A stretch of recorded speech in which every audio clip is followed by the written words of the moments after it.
यहाँ देखो आप, ये है अपने पास में 0 से 1 और अपने को समाकलन करना है 1/1 प्लस x की घात 2 का। तो यहाँ से हल I बराबर ये है 0 से 1 और dx बटे में 1 प्लस x की घात 2। ये 0 से 1 और 1 प्लस x की घात 2 किसका समाकलन है? ये है इसका समाकलन क्या होगा? इसका समाकलन होगा I बराबर tan इनवर्स x, है ना, और लिमिट दे रखी है 0 से 1। तो I बराबर यह आ गया tan इनवर्स और 1 माइनस tan इनवर्स 0, है ना। तो यहाँ पर आ गया I बराबर 1 tan में किसका मान है बेटा? π/4 का, और 0 किसका मान है बेटा? 0 का। तो यहाँ आ गया अपने पास में आंसर में π/4। ये देखो और देखते हैं, ये कुछ ज़्यादा सरल नहीं आ रहे भैया, कठिन भी लाओ यार। ये देखो आप, 2 से 3 और x की घात 2 माइनस 1 का मान ज्ञात करना है। तो यहाँ पर आ जाओ सब मैदान में। हल I बराबर ये है अपने पास में 2 से 3 और dx बटे में x की घात 2 माइनस 1। ये है। अब यहाँ पर एक तो डायरेक्ट सूत्र याद हो आपको, 1/2 log x minus 1/x plus 1, याद है ना? नहीं याद है तो आंशिक भिन्न जो आपने पढ़ी थी, है ना, उसका इस्तेमाल करते हैं। अगर सूत्र याद है तो कोई दिक्कत नहीं, मैं इसको आंशिक भिन्न से कर देता हूँ ताकि आपको दिक्कत नहीं हो। जिनको सूत्र याद होगा वो लिख ही देंगे। कैसे थे साहब आंशिक भिन्न? यहाँ पर 1/x की घात 2 माइनस 1 बराबर 1/x माइनस 1 और x प्लस 1। यह आ गया a बटे में x माइनस 1 b बटे में x प्लस 1। अब यहाँ से 1 बराबर a गुणा x प्लस 1 b गुणा x माइनस 1, ये हो गया। ठीक है, अब क्या काम करना है अपने को कि x माइनस 1 बराबर 0, x बराबर 1 समीकरण 1 में रखने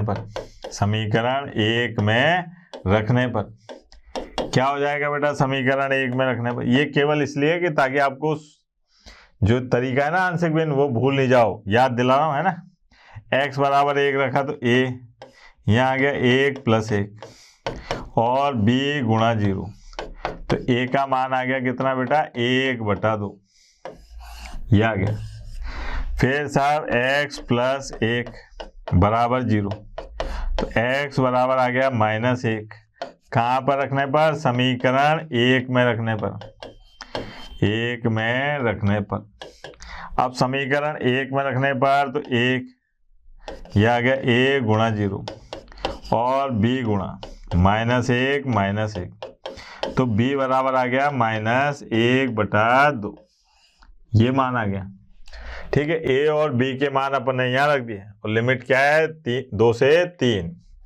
यहाँ आ गया I बराबर ये है 2 से 3, है ना, dx बटे x की घात 2 माइनस 1। अब I बराबर ये ऐसे हो गया 2 से 3 और यहाँ पर आ गया 1/2, है ना, और 1/x माइनस 1 dx और माइनस 1/2 और 2 से 3 1/x प्लस 1 dx। ये अब यहाँ पर I बराबर यह आ गया 1/2 और log x माइनस 1, है ना, और लिमिट क्या है बेटा? ये बाहर रख लो आप, 2 से 3 -1/2, ये आ गया अपने पास में log और x प्लस 1। लिमिट क्या है? 2 से 3। ये हो गया। अब i बराबर मान रखो 1/2। यहाँ पर है अपने पास में log 3 - 1 माइनस log 2 - 1, है ना। फिर -1/2। यहाँ पर है log और 3 + 1 माइनस log 2 + 1। यह आ गया। अब i बराबर 1/2। यह है log और 2/1, फिर -1/2। ये कितना है? 4/3। तो ये आ गया log और 4/3। अब यहां से 1/2 तो कॉमन आ रहा है और log ये है अपने पास में 2/4/3। तो यहाँ आ गया अपने पास में 1/2 और log 3/2। ये हो गया।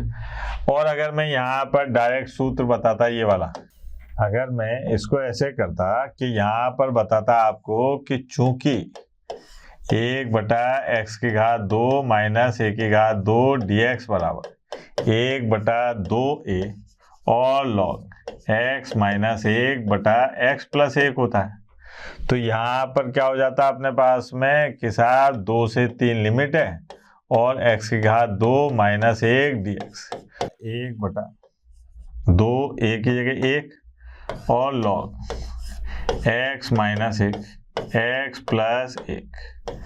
यह आता है यहाँ पर 2 और 3। ठीक है।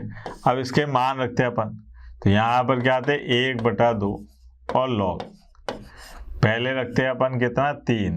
तो ये आता है अपने पास में 3 - 1 3 + 1, फिर माइनस log और 2 - 1 2 + 1, है ना। तो ये आता है 1/2। ये होता है 2/4 log के, और माइनस ये होता है log 1/3। अगर सरल करते तो ये आता है अपने पास में log 3/2। यही आता साहब, है ना। अगर सूत्र लगा के करते तो ये आता और ऐसे करते तो ये आता। ये ज़्यादा मतलब सिंपल तरीके से कर लो, उसी में बढ़िया है। ये देखिए, अब इस प्रश्न में क्या दिखाई दे रहा है कि 0 से π/2 cos की घात 2x। तो अपने को याद है कि हल कैसे कर देते हैं ऐसे सवालों को बेटा? i बराबर यहाँ पर है 0 से π/2 cos की घात 2x dx। अब आपको एक सूत्र याद है ना, कौन सा वाला? cos 2θ का क्या था बेटा? वो cos 2θ बराबर 2 cos² θ -1। तो यहाँ से अगर मैं cos² θ की बात करूं तो ये आ जाएगा 1 + cos 2θ/2। अब साहब यहाँ पर इसकी जगह ये रखें, तो i बराबर लिमिट है भैया 0 से π/2 और ये आ गया 1 + cos 2x और बटे में 2 dx। ये देखो आप, अब i बराबर यहाँ पर 0 से π/2। अब 1/2 तो मैंने कॉमन ले लिया, क्या बचा? 1 + cos 2x और dx। ये आ गया। अब यहाँ पर इसको अगले उस पे पेज पे ले जाते हैं। क्या आ रहा है अपने पास में? i बराबर, ज्यादा ही अगले पेज पे चला गया भाई। i बराबर 1/2 और ये है 1 + cos 2x और dx। ये है 0 से π/2। ठीक है। अब क्या काम करना है अपने को? i बराबर यहाँ पर 1/2, 1 का समाकलन क्या होगा बेटा? x cos 2x का समाकलन sin 2x। अगर अवकलन होता तो 2 का गुणा करता, लेकिन ये समाकलन है इसलिए 2 का भाग लगाऊंगा। ये देखो आप बटा 2, और ये आ गया 0 से पाई बटा 2। ठीक है, अब i बराबर 1/2, ये तो भार है ही। अब यहां पर रखा पहले पाई बटे 2 प्लस 1/2 साइन 2 गुणा पाई बटे 2, है ना, फिर माइनस 1/2, यहां पर आया अपने पास में 0 प्लस 1/2 साइन 2 गुणा 0, यह हो गया।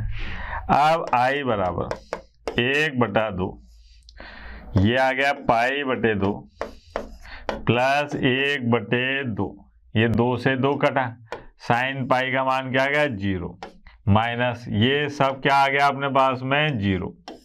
तो यहां पर देखा अपन ने आंसर आया पाई बटे 4।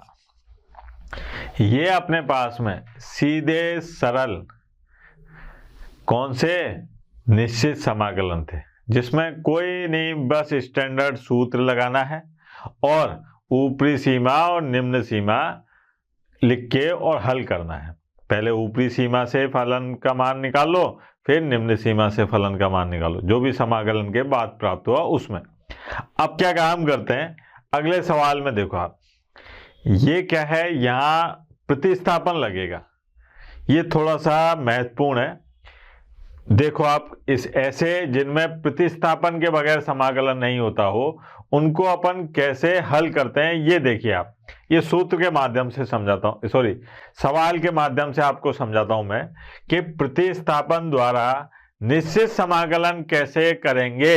ये देखिए आप, यहां पर एक प्रश्न दे रखा है, हल ये है अपने पास में i बराबर 2 से 3 x dx और बटे में x की घात 2 प्लस 1, ये है सब। इसका अपने को समाकलन करना है। ये समाकलन बिना प्रतिस्थापन के नहीं होगा, तो अपन क्या काम करें, इसमें प्रतिस्थापन वाली बात लगाएं। ठीक है, देखो आप कैसे लगेगी। यहां पर माना क्या माना साहब कि x की घात 2 प्लस 1 बराबर t, ये मान लिया। तो यहां पर क्या हुआ कि 2x प्लस 0 बराबर dt बटा dx। तो यहां से x dx बराबर क्या आ गया dt और बटे 2, ये हो गया। अब यहां पर क्या हुआ कि x dx की जगह पर आ गया dt बटे 2, x dx की जगह क्या आ गया dt बटे 2।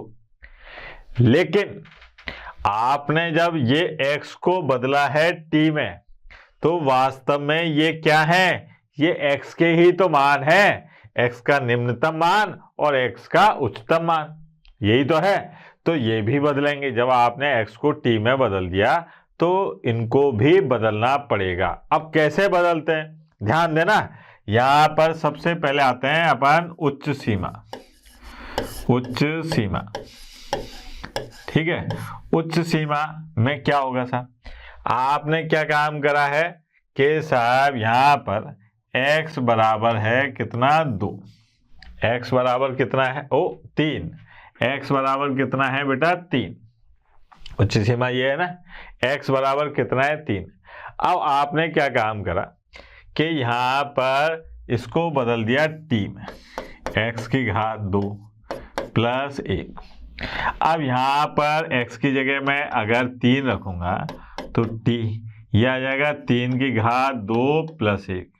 तो यहाँ से t का मान कितना आ गया बेटा, यह आ गया 10। t का मान कितना आ गया 10। तो अब नई सीमा, नई उच्च सीमा क्या हो गई 10। फिर साहब निम्न सीमा के बारे में बातचीत करी। निम्न सीमा में क्या करा आपने कि x के स्थान पर रखा है आपने कितना 2, यहाँ पर x के स्थान पर कितना है 2। लेकिन अपन ने x को तो t में बदल दिया, ये आ गया x की घात 2 + 1, ये रखा अपन ने। तो यहाँ पर निम्न सीमा रखेंगे तो t बराबर क्या आ जाएगा, 2 की घात 2 + 1, यानी कि t बराबर क्या आ जाएगा अपने पास में 5। तो अब उच्च सीमा क्या हो गई 10 और निम्न सीमा क्या हो गई 5। तो यहां पर प्रतिस्थापन करने पर ये लाइन जरूर लिखनी पड़ती है। प्रतिस्थापन करने पर I बराबर, देखना जरा, dx की जगह तो क्या लिखेंगे, x dx की जगह dt/2, तो ये 1/2 बाहर लिख दिया। निम्न सीमा क्या हो गई 5, उच्च सीमा क्या हो गई बेटा, उच्च सीमा हो गई 10, और यहां पर क्या हो गया अपने पास में dt और बटे t, ये हो गया। अब यहां पर अपने पास जो मान आएगा I बराबर यह 1/2 और साहब 5 से 10 सीमा है और dt/t, ये हो गया। I बराबर यह आ गया 1/2 और log मापांक में t, है ना, और साहब लिमिट क्या है अपने पास में 5 से 10। I बराबर 1/2 log और यह आ गया 10 माइनस log 5, है ना, ये हो गया। अब यहाँ पर I बराबर 1/2 और log 10/5, तो यहाँ पर आ गया 1/2 और log 2 बेस e, ये आया सवाल। यहाँ पर सवाल पे मत जाइए, सवाल तो अपन बहुत अलग अलग प्रकार से करेंगे। यहाँ आप समझिए कि मैंने क्या किया कि जब मैंने प्रतिस्थापन करा तो मैंने सीमाओं पर भी ध्यान दिया। जब फलन बदलेगा तो सीमा भी बदलेंगी, ठीक है, उन सीमा को बदलने में मैंने थोड़ी ज्यादा ताकत लगा दी। और देखिए, अब ये देखिए इस सवाल में ऐसे ही एक और सवाल करते हैं। देखिए आप, इसमें भी अपने को प्रतिस्थापन करना पड़ेगा। क्या है साहब, हल दे रखा है, हल यहां पर है I बराबर 0 से 1 और x गुणा e की घात x की घात 2 और dx, ये अपने पास फलन है। अब इसमें जब तक आप प्रतिस्थापन नहीं करोगे इसका समाकलन संभव नहीं है। तो अपन क्या काम करते हैं, यहाँ पर मानते हैं कि माना x की घात 2 बराबर क्या है बेटा t, x की घात 2 बराबर क्या है t। तो जब इसका x के सापेक्ष अवकलन करेंगे, अवकलन करने पर क्या होगा साहब, x के सापेक्ष अवकलन करने पर 2x बराबर dt/dx, तो ये आ गया x dx बराबर dt/2। अब साहब यहां पर मैं अगली लाइन प्रतिस्थापन करने पर लिख देता, लेकिन मुझे क्या काम करना है कि अगर मैंने यहाँ पर x यानी कि प्रतिस्थापन किया है, फलन को बदला है, x की जगह पर t रखा है, x की जगह पर अगर t रखा है तो मुझे सीमाओं को भी बदलना होगा, ठीक है। अब वो बदलती हैं कि नहीं बदलती हैं वो अलग बात है, लेकिन अपने को अपना काम जरूर करना है। तो यहाँ पर मैंने क्या काम करा कि साहब उच्च सीमा के बारे में बातचीत करी। उच्च सीमा क्या थी, यहाँ पर x बराबर थी 1, है ना, इसके बारे में बातचीत करी। अब मैंने क्या काम करा कि साहब x को t में बदला, और t क्या है वास्तव में x की घात 2। अब t में x की घात 2 तो t बराबर 1 की घात 2, यानी कि t बराबर क्या आ गया 1, ये हो गया। ऐसे ही निम्न सीमा की बात करी बेटा। निम्न सीमा क्या है साहब, निम्न सीमा x बराबर 0 है और अपन ने क्या करा t में बदल दिया। अब t में बदल दिया तो x की घात 2 की जगह मैंने रखा t बराबर 0 की घात 2, तो t बराबर आ गया 0। तो पहले x की घात 2 रखने से पहले, मतलब पहले x का मान था 0 से 1, अब t का मान भी क्या हो गया 0 से 1, कोई अंतर नहीं आया, लेकिन अपने को निकाल के दिखाना तो पड़ेगा ही। अब प्रतिस्थापन करने पर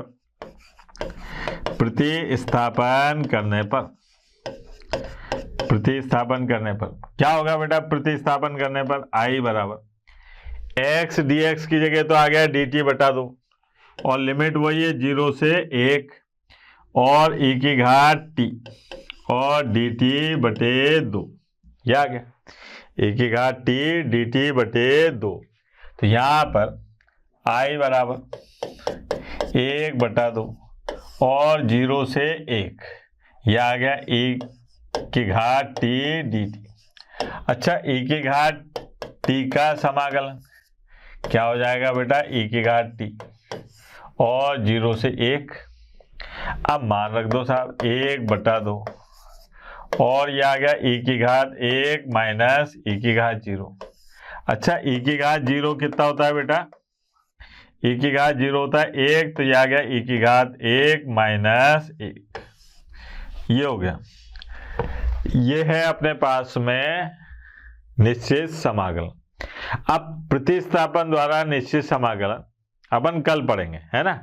आज मैंने हल्का सा हिंट दिया, लेकिन कल की पूरी क्लास अपन प्रतिस्थापन द्वारा अवकलन पर ही आधारित रखेंगे, ठीक है।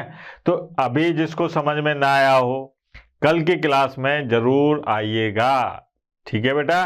तब तक के लिए टाटा, बाय बाय, धन्यवाद। कल फिर मिलेंगे प्रतिस्थापन द्वारा निश्चित समाकलन पढ़ने के लिए।